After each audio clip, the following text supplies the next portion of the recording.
Good morning doctor Shefali. और आप जैसे ही आप प्रेग्नेंट होते हैं, प्लीज़ एक बहुत ही हेल्दी लाइफस्टाइल हमें अडॉप्ट करनी है, जिसमें फर्स्ट हमारी स्लीप पूरी होनी चाहिए।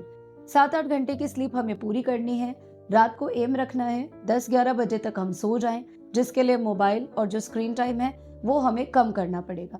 मॉर्निंग में 6-7 बजे तक उठने का फायदा है कि सुबह सुबह नॉइस पोल्यूशन नहीं होता, धूप नहीं होती, ऑक्सीजन पूरी मिलती है, वातावरण पूरा साफ होता है। तो आप वॉक कर सकते हैं, मेडिटेट कर सकते हैं, छत पर या बालकनी में बैठ करके आप बैठे तो आपको नौजिया भी कम होगा। तो इसलिए ट्राई टू स्लीप अर्ली।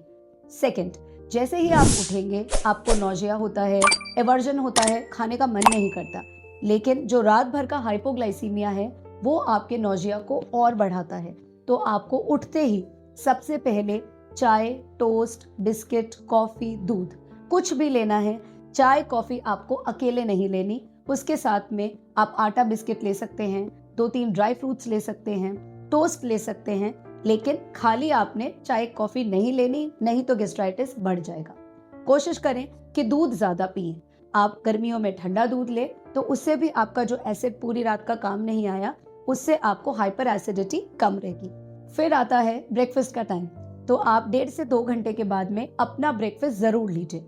आप कई बार काम में इतने बिजी हो जाते हैं कि आप लगातार, अगर सेकंड बच्चा है तो पहले बच्चे का ब्रेकफास्ट बनाते हैं, हस्बैंड के लिए बनाते हैं, फैमिली में बिजी हो जाते हैं, तो आपका ये जो ब्रेकफास्ट है ये बहुत लेट होता जाता है, जिसकी वजह से आपको नौजिया और वॉमिटिंग बढ़ती है। तो आपको ब्रेकफास्ट में कुछ भी लाइट, जैसे कि उपमा, पोहा, आप कॉर्नफ्लेक्स ले सकते हैं, चीला बना सकते हैं, जो कि दालों को पीसकर बनाएंगे तो प्रोटीन आपको भरपूर मिलेगा। इनमें से कुछ भी। साथ में आपको फिर से 1 कप दूध जरूर लेना है। आप दूध को पूरी ग्लास भर भर के मत लीजिए, आप उसको दिन में 4-5 बार इतना इतना करके 1-1 कप भी ले सकते हैं।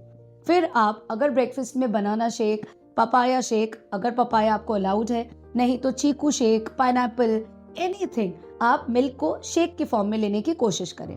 ड्राई फ्रूट शेक भी यदि आप लेते हैं तो आप उसमें भीगे हुए बादाम डाल सकते हैं और साथ में उसके अंदर कुछ गुलकंद भी ऐड कर सकते हैं। तो ये आपको वेरी कर करके अपना टेस्ट चेंज करना पड़ेगा। आप ये ध्यान रखें कि आपके ब्रेकफास्ट में प्रोटीन की मात्रा भरपूर होनी चाहिए। यदि आप एग लेते हैं तो बॉइल्ड एग भी प्रेफर कर सकते हैं। फिर से 2-3 घंटे के बाद में आप थोड़ा सा मंचिंग की आदत डालें, जिसमें आप गुड़ की चिक्की ले सकते हैं, पीनट्स ले सकते हैं, फिर से आप भीगे हुए ड्राई फ्रूट्स ले सकते हैं और एक कोई भी आपको फ्रूट लेना है। फ्रूट के अंदर आप खट्टा, मीठा, कैसा, जैसा भी आपको पसंद हो वैसा ले लीजिए। इसके 2-3 घंटे बाद, मतलब अप्रोक्सीमेटली दोपहर को 2 बजे के आसपास आपका लंच का टाइम आता है। आपकी जो थाली है वो पूरी कलरफुल होनी चाहिए, मतलब उसमें ग्रीन वेजिटेबल्स होनी चाहिए, सैलेड होना चाहिए, दाल, 1 कटोरी दही, चपाती। यदि आपको लगता है कि गेहूं की रोटी से एवर्जन है तो आप मिसी रोटी ले सकते हैं, बाजरे की रोटी भी आप ले सकते हैं। साथ में 1 कटोरी राइस भी यदि आपको पसंद है तो जरूर ऐड करना है, क्योंकि ये सभी चीजें अपना एक्सक्लूसिव विटामिन्स और मिनरल्स रखती हैं, जो आपको सारा का सारा इस पावर पैक थाली से मिल जाएगा। लंच करने के बाद में आप आधा पौना घंटा थोड़ा सा टहल के फिर अपना पावर नैप ले लीजिए। इवनिंग में 5-5:30 बजे आपको फिर से कोशिश कीजिए कि आप दूध ले। अगर आपको चाय की आदत है तो चाय आप सुबह और शाम 2 कप अलाउड होता है प्रेगनेंसी में, ले सकते हैं, लेकिन फिर से इसके साथ में आपको दोबारा कोई ना कोई हेल्दी स्नैक जरूर लेना है। आप मुरमुरे ले सकते हैं, आप पोहा जो हम टॉस करके रखते हैं घी में मूंगफली डाल के, वो ले सकते हैं, नमकीन काजू बादाम भी ले सकते हैं। इस तरह से शाम का स्नैक हुआ, या फिर ब्रेड बटर भी ले सकते हैं। फिर से 7 o'clock के आसपास में आपको कुछ न कुछ सूप, अगर आपको आदत है तो सूप ले सकते हैं, जो स्टार्टर की तरह और एपेटाइजर की तरह काम करेगा, तो ये ले। और उसके बाद रात का जो डिनर है वो किसी भी हालत में 8:30 से लेट नहीं होना चाहिए। अगर आप सुबह अच्छे से खा चुके, रात को आपको लगता है कि मुझे नौजिया ज्यादा रहता है, तो आप दलिया, खिचड़ी, कोई भी स्नैक बना सकते हैं। घर में आप सूजी से बनी हुई चीजें ले सकते हैं, या फिर सबसे बेस्ट है कि आप सारी वेजिटेबल्स डाल करके दलिया खा लीजिए, तो आपको सारी वेजिटेबल्स भी मिल जाएंगी।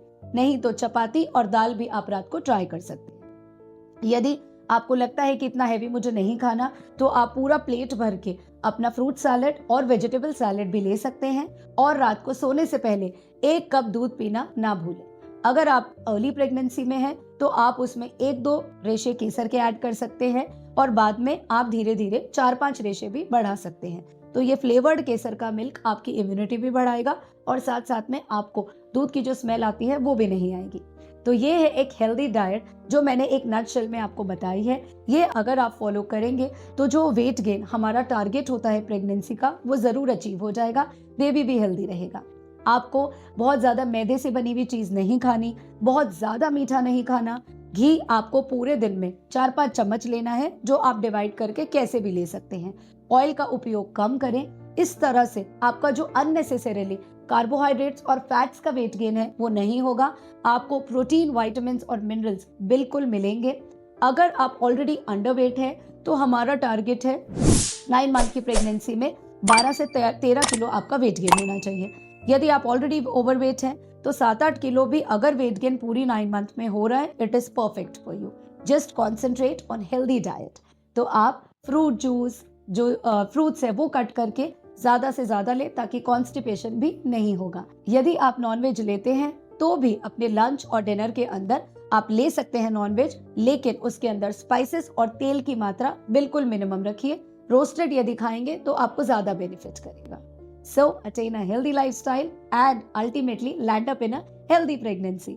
इसके अलावा भी खाने से रिलेटेड कुछ भी रिलेटेड क्वेश्चंस हो कमेंट सेक्शन में डाल दीजिए, मैं आपके लिए वीडियो जरूर बनाऊंगी। और जो भी प्रेग्नेंट लेडीज हैं, जो प्रेग्नेंट होना चाहती हैं, उन्हें ये डाइट वाला वीडियो जरूर भेजिए ताकि आज ही वो अपनी डाइट में हेल्दी चेंज कर सके। Thank you.